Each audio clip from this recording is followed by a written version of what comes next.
Hello everyone, this is Gaming King 007. Now, today I'm going to be talking about a game that kind of makes me scream internally a lot. A lot of times it's because of confusion and because I love the game, but there's so many issues with the game to a point where I'm losing my marbles. Now, the game, I love it, but dear Lord, does it need patches? It needs so many patches. The game is called Genshin Impact. If I screw up the pronunciation of that, I am truly sorry. Now, Genshin Impact is a really cool game with a lot of problems. Lots of problems. The chief among those problems is very simple. When it comes down to cooperative, because it has 4-player co-op, which is pretty dope, don't get me wrong.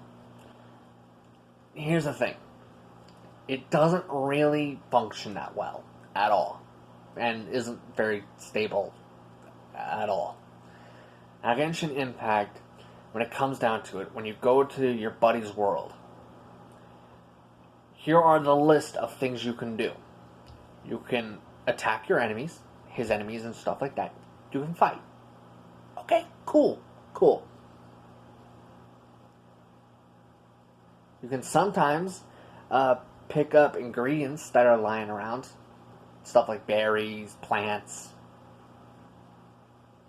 Keyword, sometimes it doesn't always work. You can't open any treasure chests that are just lying there.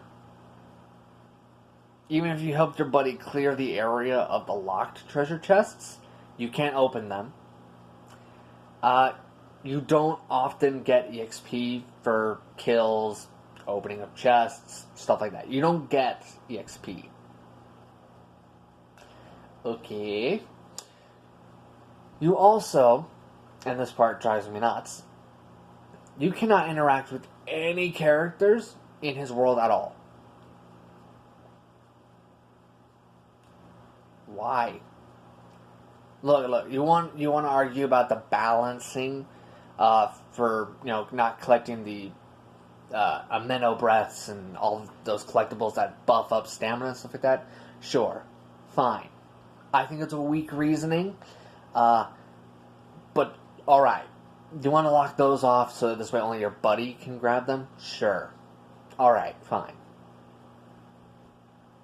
But treasure chests? Really?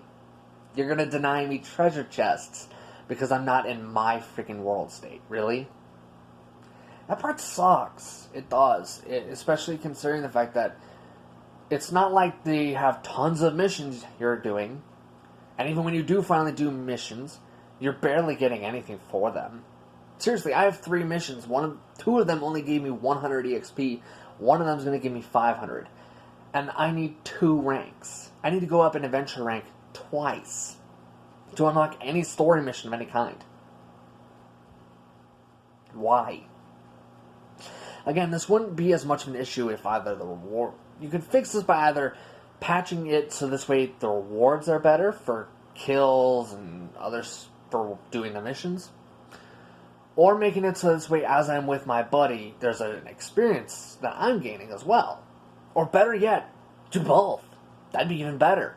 Because there are tons of moments where I'm grinding for dozens of hours on end, trying to unlock these story missions, and it just gets really tedious. Now, there are freemium tactics that you see in a lot of crap mobile games. You need primo gems in order to unlock this pack, which gives you a percentage chance of getting this, and a percentage chance of getting that. Hello, Las Vegas. I'm back, apparently. Yay. And it doesn't help that there are some missions where you do this little character-driven mission. And what you do is, instead of BS, or just the gems, you get a character. Yeah, I kind of wish they would have leaned into that more, because those were the best parts of the game.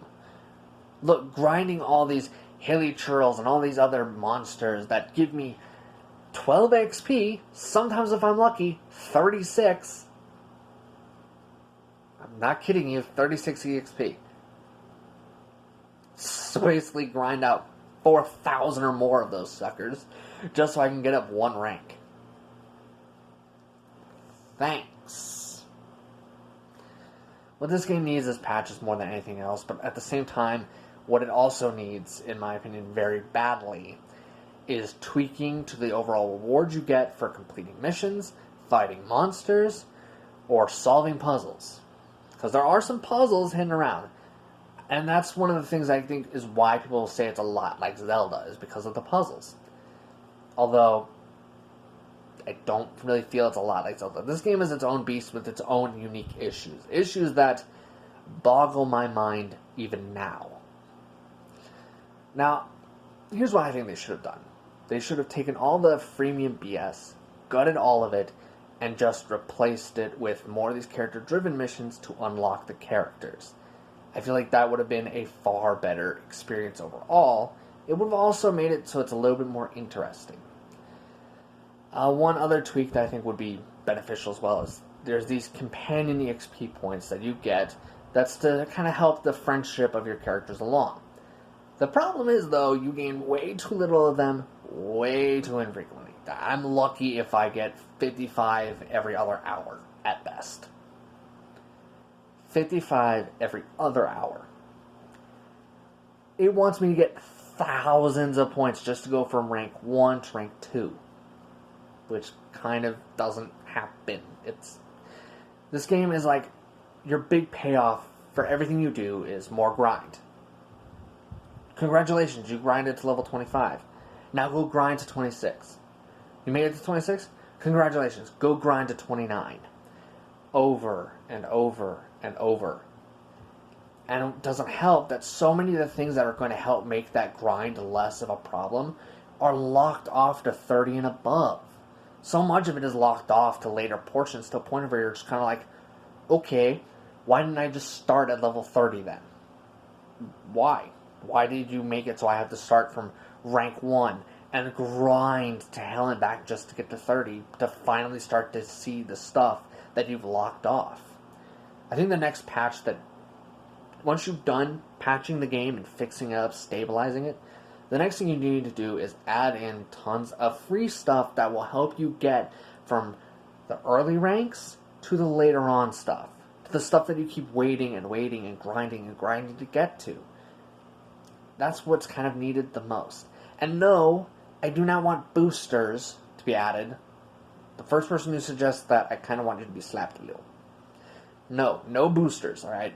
More pay for BS is not what this game needs. This game already has more than enough of it, and too much for my preference, alright?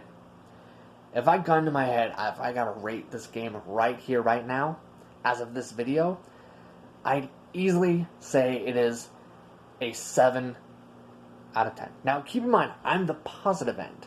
I'm the positive end, for crying out loud. The positive. And I say it's a 7 out of 10. Possibly capable of even getting to an 8 out of 10. The problem is, due to how much stuff is missing, due to how much intense grind there is with little to no reward, and with how unstable it is right now, I don't think it's really ever capable of a 10 or a 9 right now.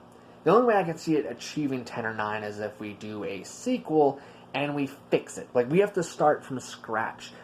Updating, fixing, altering, changing, tweaking, everything. And we also need to see some evolution as well in that regard. Now, I will point out there's a battle pass, so that doesn't help anything. Granted, though, it's allowed me to make sure I only spend what I think the game is worth as of this moment, which is $10. 15 is the sweet spot, 20 is you're kind of getting robbed a little bit. Now, I have a buddy of mine who, he even says that the game is a 6 out of 10 with where it's at right now, and to be honest, I agree with him way too easily. The only reason I'm giving it a 7 is because it's at least something unique. Once we start to remove that uniqueness, the game sucks. So, hopefully this game gets patched soon, because it desperately needs it. I like playing the game. The game has a really solid, amazing concept. The game's fun to play. But it's so, right now, unstable, buggy, problematic to a point of where I don't really think that there's any way to improve it other than with tons of patches and that's about it. This has been Gaming King 007. Hopefully you either learned something new, laughed at me, or laughed with me. Or maybe just enjoyed my inner sufferings. Maybe. See you all.